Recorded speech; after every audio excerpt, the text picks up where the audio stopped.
Halo, jumpa lagi bersama saya. Di video kali ini kita akan membahas atau berlatih bersama soal-soal kebidanan untuk SKB Kebidanan CPNS maupun soal-soal untuk UKOM Kebidanan. Langsung saja ya, kita simak soal berikut ini.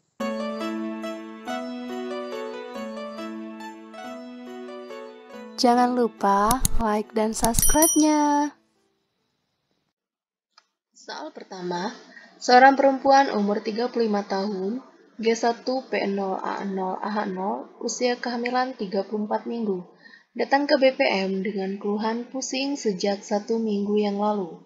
Hasil anamnesis, pusing tidak disertai dengan pandangan kabur. Tidak ada nyeri ulu hati, tidak ada riwayat tekanan darah tinggi. Hasil pemeriksaan, tensi 140/100, nadi 82 kali per menit, pernapasan 21 kali per menit, suhu 36,5 Celcius, TFU 32 cm, DJJ 146 kali per menit, protein urin positif 1. Diagnosis apakah yang paling mungkin pada kasus tersebut? A. Hipertensi kehamilan, B. Hipertensi kronis, C. Eklamsi, D. Preeklamsi ringan, E. Preeklamsi berat. Kita lihat data penunjang yang ada di kasus soal ibu hamil tersebut adalah bahwa berdasarkan hasil anamnesis, pusingnya tidak disertai dengan pandangan kabur. Dan ibu hamil mengatakan tidak ada riwayat tekanan darah tinggi. Berarti untuk option B, hipertensi kronis tidak ya, tidak benar untuk diagnosisnya. Lalu kita lihat option A, hipertensi kehamilan. Dikatakan hipertensi kehamilan yaitu bila ibu hamil memiliki tekanan darah yang tinggi tanpa disertai dengan protein urin. Namun di kasus ada protein urin positif 1. Lalu yang option C, eklamsi. Eklamsi biasanya ditandai dengan kejang, tekanan darah tinggi, protein urin sampai dengan positif 3 dan disertai dengan kejang. Di soal ibu hamil tidak sampai dengan kejang. Lalu D, preeklamsi ringan, yaitu bila tekanan darahnya yaitu sistolnya kurang dari 160 dan diastolnya kurang dari 110 dan protein urin positif 1 sampai dengan positif 2. Kita lihat ya, tekanan darahnya masih 140, berarti di bawah 160. Untuk preeklamsi berat, bila ditandai dengan tekanan darahnya di atas 160 dan diastolnya di atas 110. Untuk di soal tensinya masih 140/100 dan protein urinnya juga masih positif 1. Kalau preeklamsi berat itu sama dengan positif 3 atau lebih dari positif 3. Terlengkapnya kita lihat data berikutnya. Ya, keterangannya. Jadi, untuk soal yang pertama, jawaban yang tepat untuk diagnosis kasus tersebut yaitu D, preeklamsi ringan. Soal kedua, seorang perempuan umur 28 tahun datang ke BPM dengan keluhan tidak menstruasi selama 3 bulan dan mengeluarkan bercak darah kecoklatan. Hasil anamnesis, sering merasakan mual dan muntah sejak 1 bulan yang lalu. Hasil pemeriksaan, tekanan darah 140/90, nadi 80 kali per menit, pernapasan 20 kali per menit, suhu 36,6 derajat Celcius, TFU 1 jari di bawah pusat. Tidak teraba balok temen. Terdapat bercak kecoklatan dan jaringan seperti gelembung dari jalan lahir. Diagnosis apakah yang paling mungkin pada kasus tersebut? A. Abortus imminens, B. Molahidatidosa, C. Missed abortion, D. Abortus incipiens, E. Kehamilan ektopik. Oke, kita lihat dari kasusnya. Seorang perempuan umur 28 tahun dengan keluhan tidak menstruasi selama 3 bulan. Berarti kita duga ibunya sedang mengalami hamil. Lalu ibu hamil tersebut mengeluh mengeluarkan bercak darahnya kecoklatan. Dan hasil anamnesisnya, berdasarkan hasil anamnesis, TTV-nya dalam batas normal. Dari tekanan darah, nadi, pernapasan, dan suhunya masih dalam batas normal. Lalu untuk TFU-nya 1 jari di bawah pusat. Nah, kita lihat ibunya mengeluh tidak menstruasi selama 3 bulan. Jadi kita perkirakan usia kehamilannya itu 3 bulan atau dalam minggu 12 minggu. Lalu kita lihat TFU-nya 1 jari di bawah pusat. Artinya TFU-nya lebih besar daripada usia kehamilan. Kalau usia kehamilan 12 minggu, TFU-nya 1-2 jari di atas simfisis. Kalau TFU 1 jari di bawah pusat itu untuk kehamilan di atas 20 minggu. Dan ini merupakan ciri-ciri dari kehamilan mola hidatidosa. Jadi jawabannya B. Disertai juga terdapat bercak kecoklatan dan jaringan seperti gelembung. Nah, jaringan atau seperti buah anggur atau gelembung-gelembung juga merupakan ciri khas dari kehamilan mola hidatidosa. Kalau yang option A, C, D, ini berkaitan dengan aborsi atau abortus atau keluarnya bagian dari janin. Di soal tidak dijelaskan ya. Lalu kehamilan ektopik itu biasanya disertai dengan nyeri yang tidak tertahan dan keluarnya darah yang segar, bukan bercak kecoklatan. Jadi jelasnya jawabannya yaitu B, mola hidatidosa. Masih semangat ya teman-teman, jangan pada ngantuk. Kita lanjut lagi soal nomor 3. Seorang perempuan umur 19 tahun datang diantar suaminya ke pelayanan kesehatan. Mengeluh mual muntah lebih 10 kali, sampai tidak bisa makan dan minum dan aktivitasnya terganggu. Hasil anamnesa mengalami telat haid sebulan yang lalu. Pemeriksaan tanda vital, tekanan darah 90/60, nadi 84, perapasan 26 kali, suhu 37,5, dan ibu tampak pucat, berat badan menurun dan nyeri ulu hati. Turgor berkurang, lidah mengering, dan mata cekung. Apakah diagnosis yang tepat pada kasus tersebut? A. Kehamilan ektopik, B. Abortus, C. Hiperemesis gravidarum, D. Mola hidatidosa, E. Endometriosis. Ya, kita lihat ya. Ibunya mengeluhnya mual dan muntahnya sudah lebih dari 10 kali. Nah, artinya ibu sudah mengalami hiperemesis. Sudah jelas ya jawabannya C. Untuk memastikannya lagi kita lihat lagi. Ibunya juga mengeluh tidak bisa makan dan minum. Sedangkan kita lihat KU-nya tampak pucat, berat badannya menurun, nyeri ulu hati, turgor berkurang, lidah mengering dan mata cekung. Ini adalah tanda-tanda dehidrasi yang disebabkan oleh mual muntahnya yang berlebihan atau lebih dari 10 kali. Dan dinamakan, kalau dalam kehamilan dinamakan hiperemesis gravidarum. Nah, kalau untuk option A, B, D, dan E tidak tampak pada soal di atas ya. Jadi jelas jawabannya C, hiperemesis gravidarum. Soal nomor 4. Punya usia 35 tahun. Dia 1 P0A0 hamil 30 minggu. Datang ke BPM dengan keluhan, sejak 3 hari yang lalu waktu bangun tidur mengeluarkan darah segar lewat jalan lahir.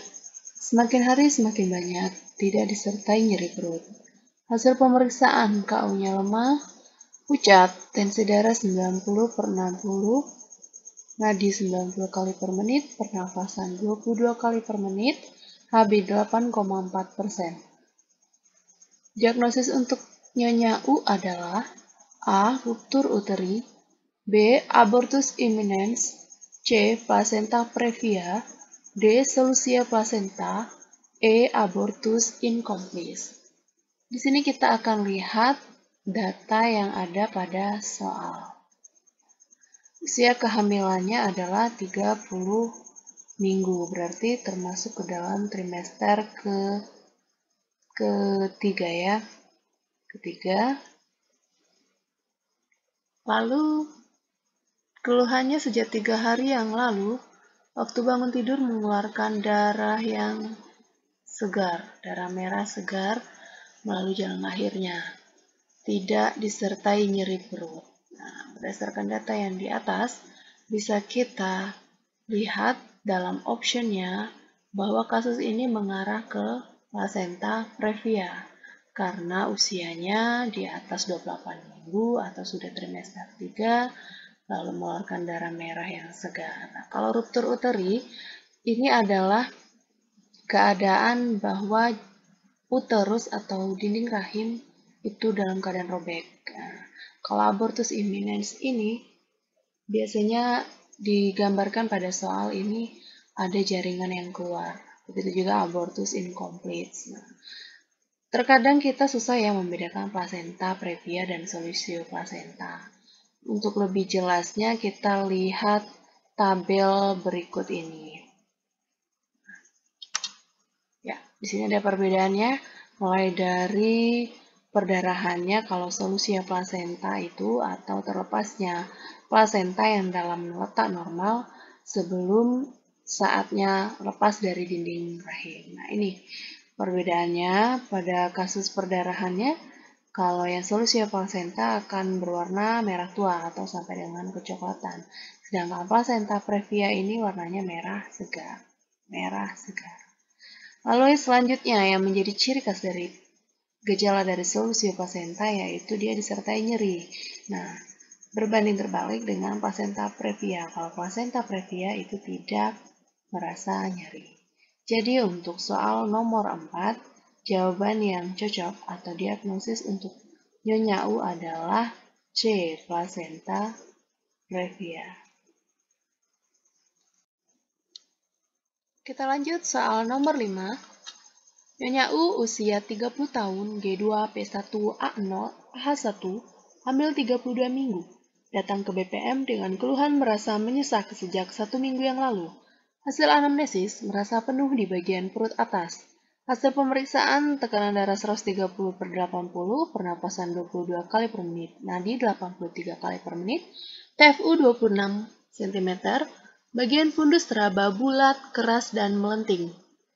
Pada bagian bawah teraba bulat, melebar, lunak, dan kurang melenting. DJJ 142 kali per menit, terdengar jelas di atas pusat. Rencana asuhan apakah yang paling tepat dianjurkan pada kasus tersebut? A. Gerakan dorsal recumbent, B. Posisi Trendelenburg, C. Gerakan Criches, D. Gerakan jongkok, E. Berjalan santai. Kita lihat pada soal, ibu hamil 32 minggu artinya sudah trimester 3 dan mengeluh menyesak sejak 1 minggu yang lalu. Bagian perutnya terasa penuh. Kita lihat berdasarkan hasil Leopoldnya, fundusnya teraba bulat. Pada bagian fundus teraba bulat, keras, dan melenting. Nah, ini merupakan ciri bahwa yang kita raba pada bagian fundus itu adalah kepala. Lalu pada bagian bawah teraba bulat, melebar, lunak, dan kurang melenting. Nah, ini merupakan ciri bahwa yang kita raba adalah bagian bokong. Lalu diperjelas lagi dengan DJJ, terdengar jelas di atas pusat. Dan biasanya kalau kehamilan normal atau bagian kepala berada di bagian bawah, DJJ akan terdengar jelas di bawah pusat. Nah, karena ini adalah kehamilan bokong, maka yang terdengar jelas DJJ-nya yaitu di atas pusat. Nah, lalu rencana asuhan apa yang kita berikan pada ibu hamil yang sudah kita ketahui bahwa ibu hamil ini hamilnya adalah hamil sungsang atau bokong. Berdasarkan option yang ada, kita lihat gerakan dorsal recumbent ini adalah posisi ibu baring telentang dengan kedua kaki ditekuk. Ini biasanya hanya digunakan pada saat kita memeriksa ibu hamil atau pada saat Leopold.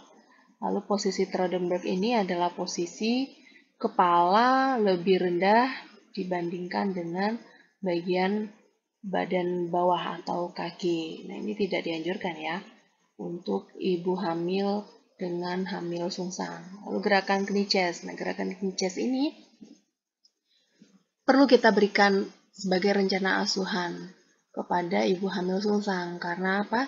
Karena dengan melakukan gerakan Criches, bagian dada menempel pada lantai, lalu diharapkan dengan gerakan seperti itu, janin dapat memutar atau mengikuti gravitasi bumi sehingga posisi akan berubah. Bagian kepala yang terberat bisa berubah ke bagian bawah. Gerakan jongkok ini bila kehamilannya normal atau letak posisinya kepala, nah boleh kita anjurkan untuk melakukan gerakan jongkok. Berjalan santai ini biasanya hanya untuk memperkuat atau melatih otot-otot kaki dan panggul ibu saja. Nah, untuk lengkapnya kita simak gambar berikut ini.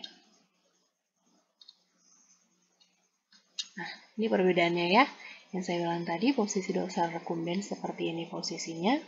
Dengan posisi terembes seperti ini.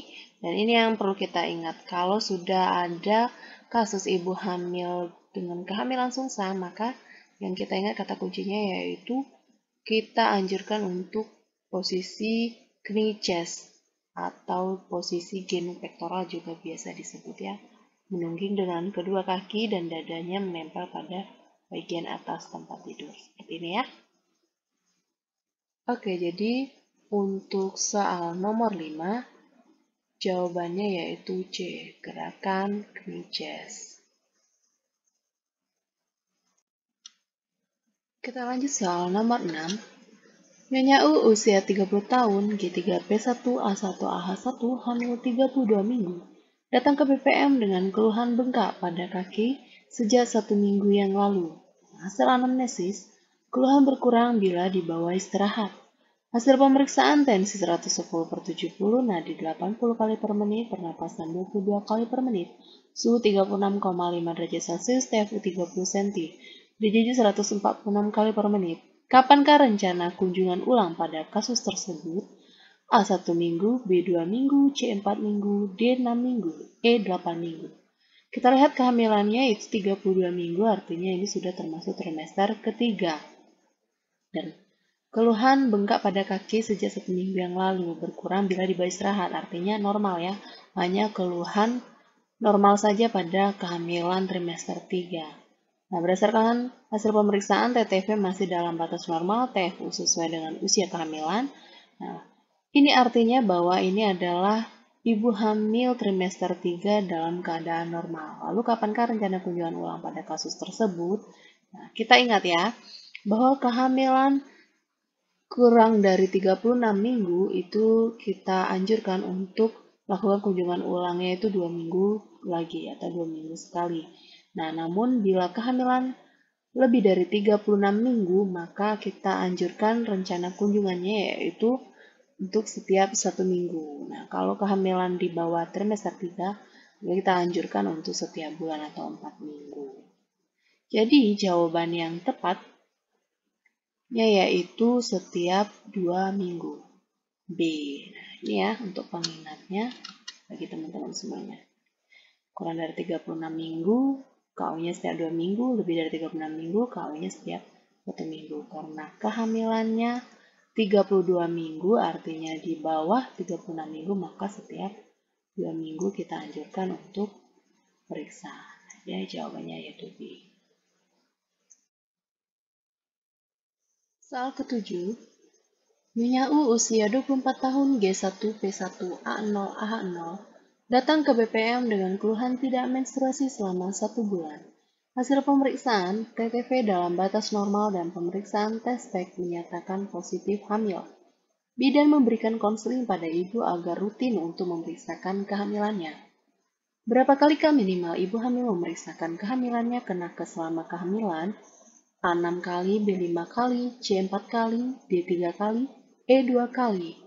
Nah, kita ingat ya teman-teman, kalau berdasarkan PMK yang lama, yaitu PMK nomor 97 tahun 2014, bahwa pemeriksaan kehamilan ke nakes atau ANC itu minimal 4 kali, yaitu 1 kali pada trimester pertama, 1 kali pada trimester kedua, dan 2 kali trimester ketiga. Nah, namun sekarang ada aturan terbaru bahwa ibu hamil harus memeriksakan kehamilannya yaitu minimal 6 kali. Sama saja seperti yang dulu, 4 kali pemeriksaannya ke tenaga kesehatan bidan dan 2 kali diharapkan ibu hamil minimal periksa 2 kali ke dokter SPOG atau dokter spesialis. Nah, jadi untuk aturan yang terbaru, itu untuk pemeriksaan kehamilan ANC itu minimal 6 kali. dengan keterangan 2 kali pada trimester 1, sekali sama bidan, dan 1 kalinya ke dokter spesialis. Lalu 1 kali pada trimester 2, 3 kali pada trimester ketiga, 2 kali ke tenaga kesehatan atau bidan, dan 1 kalinya ke dokter spesialis atau dokter SPOG. Jadi ingat ya, yang terbaru yaitu 6 kali. Soal nomor 8. Seorang perempuan berusia 22 tahun, hamil 9 bulan, G1P0A0AH0 datang diantar suaminya di rumah sakit. Ibu mengeluh sakit kepala, mual, dan nyeri ulu hati disertai pandangan kabur.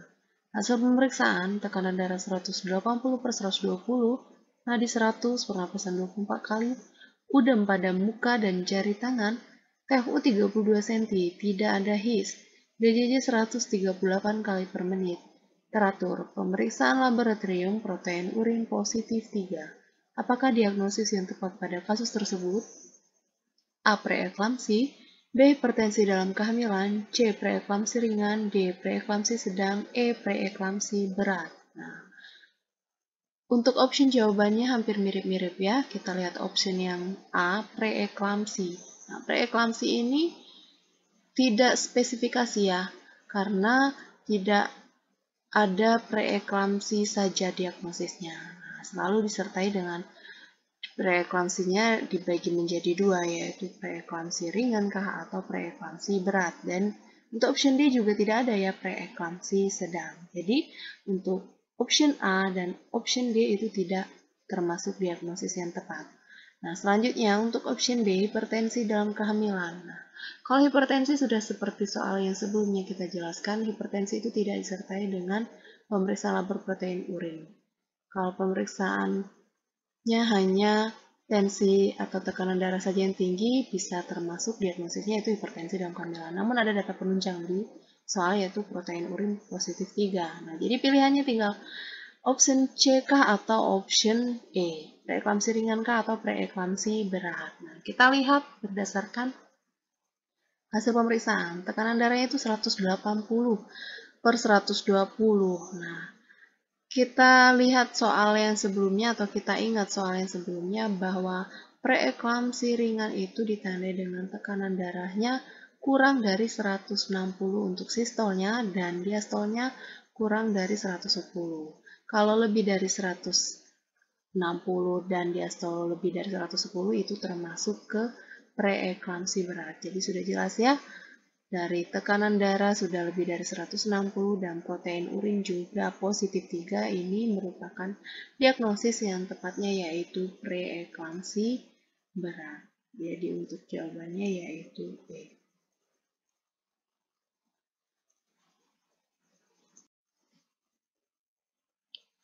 Nyonya usia 29 tahun, G2P1A0AH1, hamil 24 minggu, datang ke BPM untuk memeriksakan kehamilannya.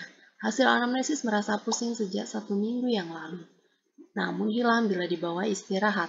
Hasil pemeriksaan tekanan darah 110/70, nadi 80 kali per menit, pernapasan 22 kali per menit, suhu 36,6, pemeriksaan HB 11,2 gram per sen. Nah, berdasarkan hasil pemeriksaan ini, berarti ibu hamil tersebut TTV-nya masih dalam batas normal dan HB-nya masih normal, artinya ibu hamil tidak mengalami anemia.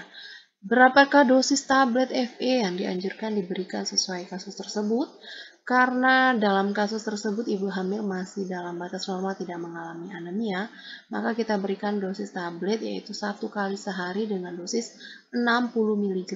Namun bila ibu hamil mengalami anemia, kita berikan dosisnya itu 2 kali 60 mg.